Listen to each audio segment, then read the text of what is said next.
В один теплый весенний день по небольшому приморскому поселку пронеслась удивительная новость о том, что местные жители заметили огромного белого медведя. Никто не мог понять, каким образом он оказался в этих краях, ведь такие хищники обитают далеко на севере, среди арктических льдов. Казалось невероятным, что этот гигант смог добраться до побережья Японского моря, и сама его история тянула на настоящее приключение. Трудно даже представить, сколько препятствий ему пришлось преодолеть на своем пути. Все началось с того, что молодой полярный медведь отправился на охоту. Он искал добычу у воды, надеясь поймать жирную рыбу. Сначала он осторожно передвигался по хрупкому льду, но, увлекшись охотой, не заметил, как под его тяжестью откололась большая льдина. Оказавшись на дрейфующем куске льда, зверь не захотел прыгать в ледяную воду и надеялся, что течение прибьет его к суше. Однако льдину все дальше уносило в открытое море. Медведь был еще совсем молодым и неопытным, поэтому не предпринял попыток вернуться назад и в итоге оказался далеко от родных мест. Никто не знает, сколько времени длилось это путешествие. Возможно, всего несколько дней, а может и гораздо дольше. Холод не причинял ему особых страданий, но голод становился все сильнее. Когда, наконец, льдина достигла берега, медведь выбрался на сушу и начал искать пищу. Но деревня оказалась не самым подходящим местом для такого хищника. Незнакомые звуки и запахи людей пугали его, поэтому он старался держаться подальше от домов. Однако голод заставил его изменить решение, и вскоре он направился ближе к человеческому жилью. На его пути оказался небольшой дом, где жила семья местного инспектора. Во дворе не было ничего съедобного, и изможденный зверь просто лег на землю, чтобы набраться сил.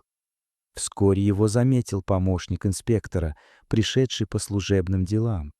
Сначала он испугался, но затем собрался и сообщил начальству. Через некоторое время во дворе собрались сотрудники полиции. Медведь был огромным даже в лежачем положении, и люди боялись его потревожить. Они осторожно приближались, внимательно наблюдая за животным.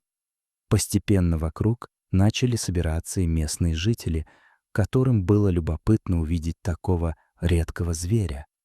Медведь продолжал лежать, иногда издавая слабые, болезненные звуки. Один из полицейских заметил, что одна из его лап находится в неестественном положении, и стало ясно, что зверь ранен. Люди понимали, что сами не смогут ему помочь, поэтому обратились к специалистам по охране природы. Те были крайне удивлены сообщением о белом медведе в этих местах и немедленно отправились в поселок. До их прибытия полицейские охраняли животное и следили, чтобы оно не покинуло двор. Когда специалисты прибыли, они долго обсуждали ситуацию и даже консультировались с более опытными коллегами. В итоге было принято решение вернуть медведя в его естественную среду обитания. Очевидно, что самостоятельно он бы не справился с этим, поэтому жители и специалисты начали искать способ помочь ему. Было решено организовать транспортировку по воздуху. Нашлись добровольцы, готовые участвовать в спасательной операции, а местные власти помогли организовать перевозку. Для этого подготовили специальную клетку и самолет. Подготовка заняла больше недели, ведь нужно было тщательно продумать каждую деталь. Чтобы избежать стресса и опасности, специалисты приняли решение усыпить медведя перед перевозкой. Когда все было готово, самолет отправился в путь. Сначала полет проходил спокойно, но затем медведь неожиданно начал приходить в себя раньше времени и стал раскачивать клетку. Это вызвало сильное напряжение у всех на борту, ведь такая ситуация могла быть опасной. К счастью, спустя некоторое время животное успокоилось, и полет продолжился без происшествий. После приземления специалисты аккуратно открыли клетку. Медведь не сразу, но все же вышел наружу и оказался на знакомой заснеженной земле. Он глубоко вдохнул холодный арктический воздух, словно возвращаясь домой. Спустя мгновение он начал двигаться быстрее и вскоре исчез среди снежных просторов.